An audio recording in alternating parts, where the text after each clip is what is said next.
Here's a question nobody asks at award shows. Not who wrote this, not who sang it, not who directed it. The question nobody asks is who got paid and in what order. Because here's the thing about the creative economy. The version you see is the highlight reel. The billboard, the feature, the sold out show, the how I made it interview. That's the industry performing for you. What you don't see is the actual plumbing. That's the contracts, the splits, the equity, the fine print. And the plumbing is where the real story lives. So today, we're going under the stage. Welcome to the Vibe Lab podcast, where we sit inside the machinery of the African creative economy instead of just admiring it from the outside. I'm your host, FemiKnows. You already know, I don't come to this conversation as a fan of the industry. I come to it as someone who has read the paperwork behind the applause repeatedly for a living. Now this month, the Vibe Lab is syncing with Build Lab Cohort 1, our 13-week critical program. Whatever the cohort is studying that week, this podcast unpacks it in audio form. This week's Build Lab topic is the creative economy, the full structure of it. So that's what we're doing today. And I want to name the angle up front because it matters. Most of what you hear about the creative economy is narrated by winners in isolation. One artist's origin story, one founder's exit, one creator's breakout year. Survivorship bias dressed up as a blueprint. Today, we're not doing that. We're mapping the actual structure. Who profits, who absorbs the risks, who owns what, and why talent on its own rarely decides who wins. Now let's start with the first question. I want you sitting with today. This is the first question. In your industry, wherever you sit in this economy, where does the money actually end up and why? Not where it starts. Everybody knows where money starts. It starts with an audience, a stream, a ticket, a brand deal. Now the question is where it lands after it passes through every hand between the audience and the creator. I'll give the structure as I see fit from the legal side of the table. Money in the creative economy moves through 4 types of players, and only one of them is the talent the public actually pays attention to. Now, one is the capital holders. That's labels, studios, investors, platforms. They don't create the work, they fund the risk of the work existing, or they own the pipes the work travels through. And because they took the risk first, they have to get paid first.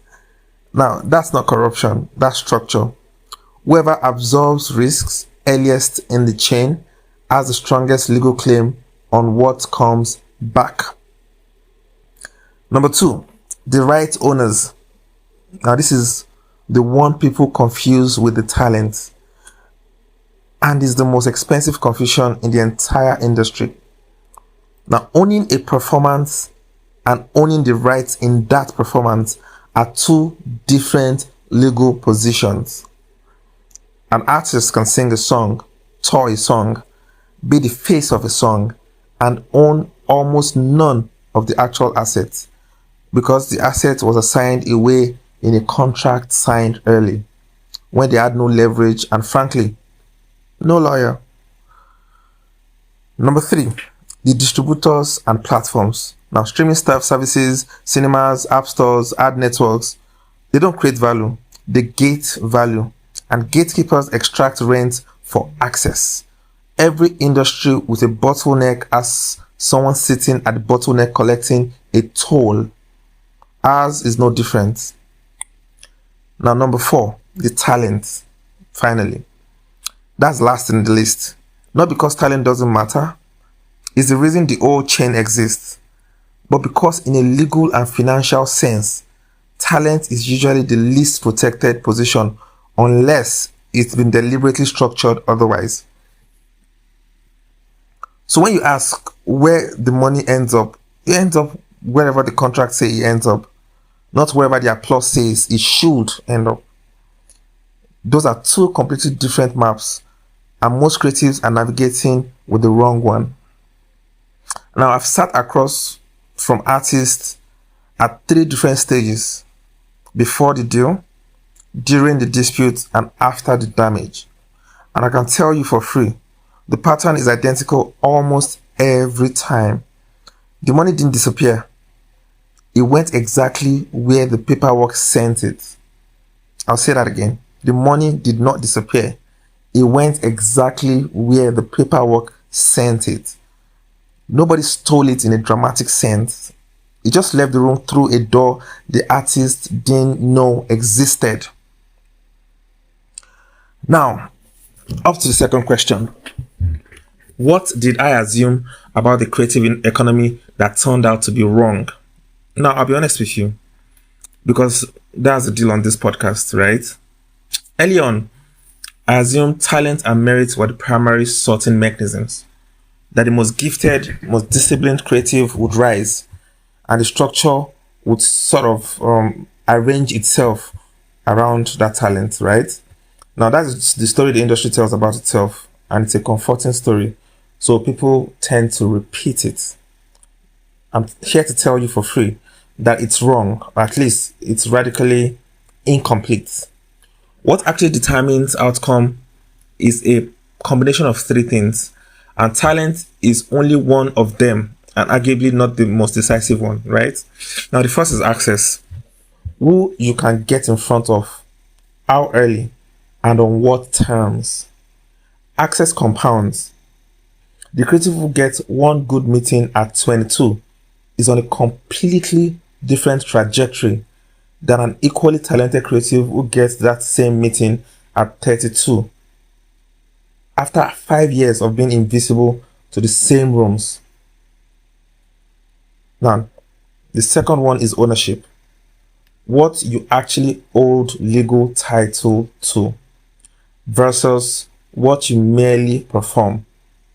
I've reviewed agreements where an artist generated enormous commercial value and walked away with almost nothing structurally because the ownership was never theirs to begin with. Nobody explained that to them clearly at signing. That's not always malice. Sometimes it's just that nobody in the room was working for the artist's interest specifically. So always get into rooms where you have at least one person that's looking out for your interest. Very, very important as a creative. Now, lastly, the third one is risk absorption. Who was exposed if the project failed? The party who fronted the money when failure was still a possibility gets a permanent structural claim on the upside if it succeeds.